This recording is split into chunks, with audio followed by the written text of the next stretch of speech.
നമസ്കാരം, ഞാൻ ഡോക്ടർ അശ്വിൻ ഹരി.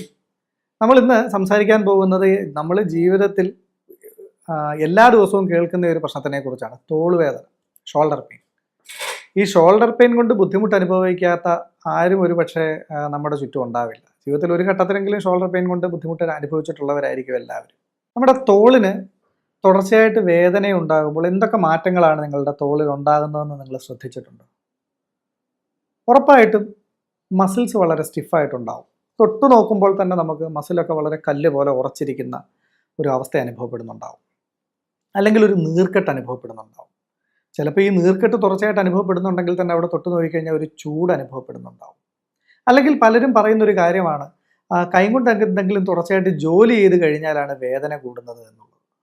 ഇതിൻ്റെ എല്ലാം അടിസ്ഥാന കാരണം എന്താണെന്ന് നമുക്ക് മനസ്സിലാവുന്നത് ഒരു സ്റ്റിഫ്നെസ്സും ഇൻഫ്ലമേഷനുമാണ്. അതായത് ഒരു മസിലുകളുടെ അമിത മുറുക്കവും ഒരു നീർക്കെട്ടുമാണ്.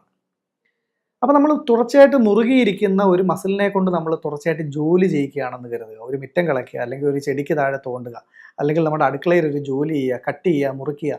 ഇതെന്ത് ചെയ്യുമ്പോൾ ഒരു സ്റ്റിഫായിട്ടിരിക്കുന്ന ഒരു സ്ട്രക്ചറിനെ കൊണ്ട് നമ്മൾ തുടർച്ചയായിട്ട് ജോലി ചെയ്യിച്ചാൽ എന്ത് സംഭവിക്കും? സ്വാഭാവികമായിട്ടും ഇൻഫ്ലമേഷൻ ഉള്ള ഒരു സാധ്യത കൂടുതലാണ്. അതേസമയം വളരെ അയഞ്ഞ് റിലാക്സ്ഡ് ആയിട്ട് ഇരിക്കുന്ന ഒരു മസിൽസിനെ കൊണ്ട് ജോലി ചെയ്യിച്ചു കഴിഞ്ഞാൽ ഒരിക്കലും അത്തരത്തിലുള്ളൊരു ഇൻഫ്ലമേഷൻ ഉണ്ടാവാൻ സാധ്യതയില്ല. അപ്പോൾ ഇത്തരത്തിലുള്ള ഒരു ഇൻഫ്ലമേഷനും സ്റ്റിഫ്നെസ്സിൻ്റെയും അടിസ്ഥാന കാരണം എന്താണ്? ഫൈറ്റ് ഓർ ഫ്ലൈറ്റ് റെസ്പോൺസ് ആണ്. ഫൈറ്റ് ഓർ ഫ്ലൈറ്റ് റെസ്പോൺസ് എന്ന് പറഞ്ഞാൽ ഒരു ജീവിയുടെ ഒരു സ്വാഭാവികമായിട്ടുള്ള അവൻ്റെ ചുറ്റുപാടുകളോടുള്ള ഒരു സ്വാഭാവിക പ്രതികരണത്തിനെയാണ് ഫൈറ്റ് ഓർ ഫ്ലൈറ്റ് റെസ്പോൺസ് എന്ന് പറയുന്നത്. അതായത് നമ്മളുടെ മുമ്പിൽ ഒരു അപകടം വരുമ്പോൾ, ഒരു ത്രെറ്റ് വരുമ്പോൾ അതിനോടൊന്നെങ്കിൽ പൊരുതുക അല്ലെങ്കിൽ ഓടി രക്ഷപ്പെടുക. ഇത് ഏതൊരു ജീവിയുടെയും അടിസ്ഥാന പ്രകൃതമാണ്, അല്ലേ? അപ്പം മനുഷ്യനെ സംബന്ധിച്ച് നമ്മൾ അനുഭവിക്കുന്ന ത്രെറ്റുകളും അല്ലെങ്കിൽ നമ്മൾ അനുഭവിക്കുന്ന സ്ട്രെസ്സുകളും എന്ന് പറഞ്ഞാൽ നമുക്ക് ഡയറക്റ്റ്ലി കാണാൻ പറ്റാത്തതാണ്. കാരണം പണം നമുക്ക് കാണാൻ പറ്റില്ല, പക്ഷേ ആ പണത്തിനെക്കുറിച്ചുള്ള സ്ട്രെസ്സുകൾ നമ്മുടെ ഉള്ളിൽ എപ്പോഴും ഉണ്ടാകും. ഇത്തരത്തിൽ മനുഷ്യൻ അനുഭവിക്കുന്ന സ്ട്രെസ്സുകൾ മനുഷ്യന് കാണാൻ പറ്റാത്തതാണ്. അതുകൊണ്ട് തന്നെ ഉറക്കത്തിൽ പോലും മനുഷ്യൻ സ്ട്രെസ്ഡ് ആണ് എന്ന് പറയാം. അപ്പം ഉറക്കത്തിൽ പോലും മനുഷ്യൻ ഇത്തരത്തിലുള്ള ഒരു ഫൈറ്റ് ഓർ ഫ്ലൈറ്റ് റെസ്പോൺസിലാണെന്ന് പറയാം. അല്ലെങ്കിൽ അവൻ്റെ മുമ്പിൽ ഒരു ത്രെറ്റ് ഇല്ലാതെ അവനൊരു ജോലി ചെയ്തുകൊണ്ടിരിക്കുമ്പോഴും അവൻ ഈ ഫൈറ്റ് ഓർ ഫ്ലൈറ്റ് റെസ്പോൺസിലാണെന്ന് പറയാം. ഇത്തരത്തിലൊരു ഫൈറ്റ് ഓർ ഫ്ലൈറ്റ് റെസ്പോൺസിൽ തുടർച്ചയായ ഭയത്തോടുകൂടി ഒരാൾ ജോലി ചെയ്തുകൊണ്ടിരുന്നാൽ എന്തായിരിക്കും സംഭവിക്കുക? മസിൽസൊക്കെ ഒന്ന് മുറുക്കി വളരെ സ്റ്റിഫായിട്ടായിരിക്കും അയാൾ ഇരിക്കുന്നത്. ഈ സ്റ്റിഫ്നെസ് തന്നെയാണ് ഈ കണ്ടിന്യൂസ് മസിൽ സ്പാസം വഴി അവിടെ ഇൻഫ്ലമേഷനും പെയിനും ഒക്കെ ഉണ്ടാക്കുന്നത്. അപ്പോൾ ഈ ഷോൾഡർ പെയിനെ കുറിച്ച് പറയുമ്പോൾ എല്ലാവരും പറയുന്ന ഒരു കുറ്റക്കാരനാണ് തുടർച്ചയായിട്ടുള്ള കമ്പ്യൂട്ടർ ഉപയോഗം, തുടർച്ചയായിട്ടുള്ള ഡ്രൈവിംഗ്, മൊബൈൽ ഫോൺ ഉപയോഗം. ഇതൊക്കെ കൊണ്ടാണ് എനിക്ക് കഴുത്തിന് വേദന ഉണ്ടായിട്ടുള്ളത് എന്നാണ് എല്ലാവരും പറയാറ്. പക്ഷേ സത്യസന്ധമായിട്ട് പറയട്ടെ, യഥാർത്ഥ വില്ലൻ ലാപ്ടോപ്പോ മൊബൈൽ ഫോണോ ഒന്നുമല്ല. യഥാർത്ഥ വില്ലൻ അവനവൻ തന്നെയാണ്. കാരണം വളരെ റിലാക്സ് ചെയ്ത് ഒരു കമ്പ്യൂട്ടർ ഉപയോഗിക്കുന്ന അവനവൻ്റെ ജോലി ചെയ്യുന്ന ഒരാളെ സംബന്ധിച്ച് ഒരിക്കലും അത് അയാളിൽ ഷോൾഡർ പെയിൻ ഉണ്ടാക്കുന്നില്ല. പക്ഷേ നമ്മൾ വളരെ സ്ട്രെസ്ഡ് ആയിട്ട് നമ്മൾ വളരെ ഷോൾഡറൊക്കെ ഒന്ന് മുറുക്കിയിരുന്നാണ് ഈ കമ്പ്യൂട്ടർ ഉപയോഗിക്കുന്നതെന്നുണ്ടെങ്കിലോ തുടർച്ചയായിട്ടും ആ കണ്ടിന്യൂസ് മസിൽ സ്പാസം അയാളിൽ ഷോൾഡർ പെയിൻ ഉണ്ടാക്കും. അപ്പോൾ ശരിക്കും വില്ലൻ കമ്പ്യൂട്ടറാണോ അവനവനാണോ? അതായത് നമ്മൾ എന്ത് ചെയ്യുന്നു എന്നുള്ളതല്ല ഷോൾഡർ പെയിന് കാരണമാകുന്നത്, എങ്ങനെ ചെയ്യുന്നു എന്നുള്ളതിലാണ്. അതുകൊണ്ട് തന്നെ നമ്മൾ സ്ട്രെസ്ഡ് ആവാതെ വളരെ റിലാക്സ്ഡ് ആയിട്ട് ജോലി ചെയ്യുന്ന ഒരാളെ സംബന്ധിച്ച് ഈ കമ്പ്യൂട്ടറിൻ്റെ ഉപയോഗമോ ഒന്നും അല്ലെങ്കിൽ എഴുതുന്നതോ ഒന്നും ഷോൾഡർ പെയിൻ ഉണ്ടാക്കില്ല.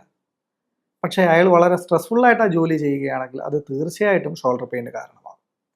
അപ്പോൾ ഷോൾഡർ പെയിന് കാരണമാകുന്ന ഒരു വികാരങ്ങളെക്കുറിച്ച് നമ്മൾ സംസാരിക്കുകയാണെങ്കിൽ ഷോൾഡർ പെയിൻ്റെ ഒരു അടിസ്ഥാന വികാരം എന്ന് പറയുന്നത് ഇൻസെക്യൂരിറ്റി ആണ് എന്ന് പറയും.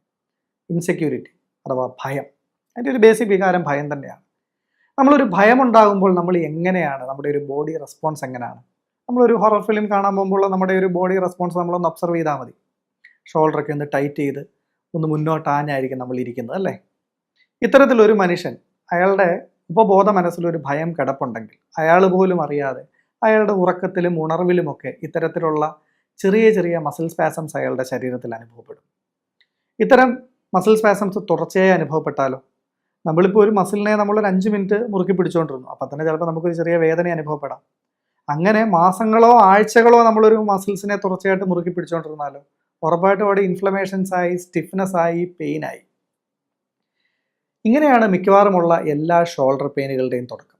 ഈ ഒരു സ്റ്റിഫ്നെസ്സും വീക്ക്നെസ്സും ഇൻഫ്ലമേഷനും ഒക്കെ നിൽക്കുമ്പോൾ തുടർച്ചയായിട്ട് നിന്ന് കഴിഞ്ഞാൽ അത് സ്വാഭാവികമായിട്ടും അവിടെ കശേരുക്കളുടെ തേയ്മാനത്തിനും ഡിസ്ക് ബൾജിനും ഒക്കെ കാരണമാകും. ഇങ്ങനെയാണ് അപ്പം മിക്കവാറുമുള്ള 99% കഴുത്തിന് വേദനകളുടെയും കാരണം മാനസിക സമ്മർദ്ദമാണ് എന്ന് പറയാം. അതായത് എന്ത് ചെയ്യുന്നു എന്നുള്ളതിനല്ല പ്രാധാന്യം, എങ്ങനെ ചെയ്യുന്നു എന്നുള്ളതിലാണ് പ്രാധാന്യം. ഈ കഴുത്തിന് വേദനകൾക്കുള്ള പരിഹാരം അതിനൊരിക്കലും ഒരു സർജറി അല്ല ഒരു പരിപൂർണ പരിഹാരം. കഴുത്തിന് വേദനയ്ക്ക് വളരെ മനോഹരമായി ആയുർവേദത്തിൽ നമുക്ക് പരിഹാരം ഉണ്ടാക്കാൻ സാധിക്കും. കൃത്യമായിട്ട് ഈ മസിൽ സ്പാസം റിലീവ് ചെയ്യുന്നതിനും ഇൻഫ്ലമേഷൻ മാറ്റുന്നതിനുമെല്ലാം നമുക്ക് ആയുർവേദ ചികിത്സകളിലൂടെ ഉറപ്പായിട്ടും നമുക്ക് ഫലമുണ്ടാക്കാൻ സാധിക്കും. പക്ഷേ നമ്മൾ ഈ ആയുർവേദ ചികിത്സകളിലൂടെ നമ്മൾ നീർക്കെട്ട് മാറ്റി, മസിൽസിൻ്റെ ഇൻഫ്ലമേഷൻ മാറ്റി, പക്ഷേ ഈ ഭയം എന്ന് പറയുന്ന വികാരത്തിനെ നമ്മൾ ഇല്ലാണ്ടാക്കാത്തിടത്തോളം കാലം ഈ തുടർച്ചയായിട്ട് ശരീരത്തിൽ ഉണ്ടാകാനിടയുള്ള ഒരു മസിൽ സ്പാസത്തിനെ നമുക്ക് പരിഹരിക്കാൻ സാധിക്കുന്നില്ല. ഈ മസിൽ സ്പാസത്തിനെ പരിഹരിക്കാൻ സാധിക്കാത്തത് കൊണ്ട് തന്നെ കുറച്ച് നാളുകളോ അല്ലെങ്കിൽ ആഴ്ചകളോ മാസങ്ങളോ കഴിയുമ്പോൾ ഈ വേദന വീണ്ടും തിരിച്ചു വരാനൊരു സാധ്യതയുണ്ട്. അതിനെ കൂടെ ഒഴിവാക്കണം എന്നുണ്ടെങ്കിൽ ആ കഴുത്തിന് വേദനയ്ക്ക് പിന്നിലുള്ള ആ ഇൻസെക്യൂരിറ്റി, ആ ഭയത്തിനെ കൂടെ പരിഹരിക്കേണ്ടതായിട്ടുണ്ട്. ആ ഭയത്തിനെ പരിഹരിക്കാൻ നമുക്കൊരു കൗൺസിലിംഗ് അല്ലെങ്കിൽ ഒരു ഗൈഡഡ് മെഡിറ്റേഷൻ ടെക്നിക്കിലൂടെ അയാളുടെ തന്നെ ഉള്ളിലേക്ക് നോക്കി അയാളുടെ ജീവിതത്തിൽ അയാൾ കടന്നു പോയിട്ടുള്ള അനുഭവങ്ങളിൽ അയാൾ സപ്രസ് ചെയ്തിട്ടുള്ള, അയാൾ എക്സ്പ്രസ് ചെയ്ത് തീർക്കാത്ത ഫിയറുകളെ ഐഡൻറ്റിഫൈ ചെയ്ത് എക്സ്പ്രസ് ചെയ്യുക എന്നുള്ളതാണ് അതിനുള്ള സൊല്യൂഷൻ. അത്തരത്തിൽ ആ ഫിയറിനെ കൂടെ റിലാക്സ് ചെയ്ത് കഴിഞ്ഞാൽ ആ ഷോൾഡർ പൂർണ്ണമായിട്ടും റിലാക്സ് ചെയ്യാൻ സാധിക്കും. അയാളുടെ ആ കഴുത്തിന് വേദനയ്ക്കും ഷോൾഡർ പെയിനും നിലനിൽക്കുന്ന ഒരു പരിഹാരം നമുക്ക് ഉണ്ടാക്കാനും സാധിക്കും.